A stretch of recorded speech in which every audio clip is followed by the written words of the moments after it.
También, ¿para qué otros casos les puede servir? Bueno, en caso de traumatismos, aquí tenemos un traumatismo mandibular, en donde hubo una fractura aquí a nivel de la parasínfisis mandibular, o 2 trazos de fractura. Tenemos aquí una fractura a nivel del ángulo mandibular. Definitivamente lo podemos ver con una simple panorámica.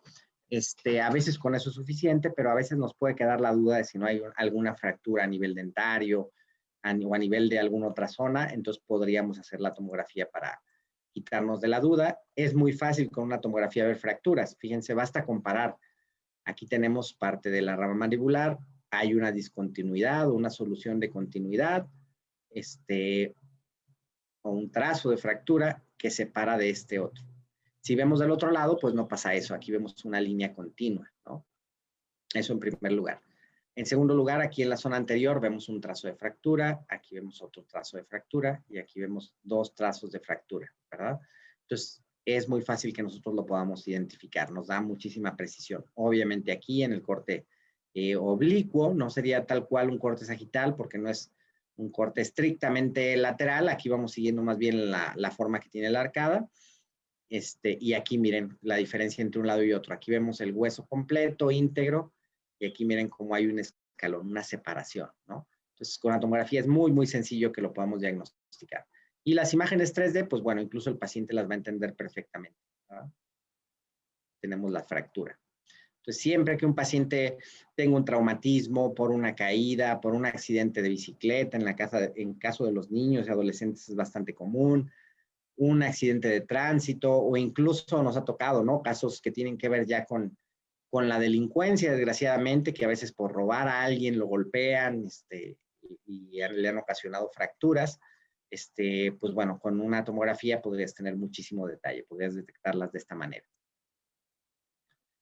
Ya no se diga cuando tienes traumatismos en el tercio medio facial, ¿verdad? Esos traumatismos en el tercio medio de la cara son muy difíciles de diagnosticar con cualquier radiografía, ¿verdad? Aunque yo haga una panorámica o haga una radiografía de Waters, por ejemplo, o de Batters, que es muy útil para ver senos paranasales, cuando son fracturas finas, como en este caso, ¿verdad? Que tengo aquí unas pequeñas fracturas en la tabla vestibular del seno maxilar o en la pared anterior del seno maxilar,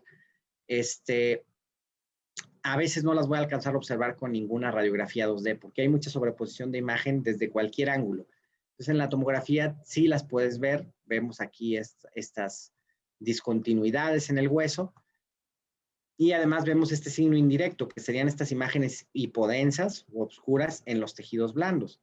Esas imágenes no se deben de observar en un paciente completamente saludable. Fíjense en el lado contrario cómo no se ven.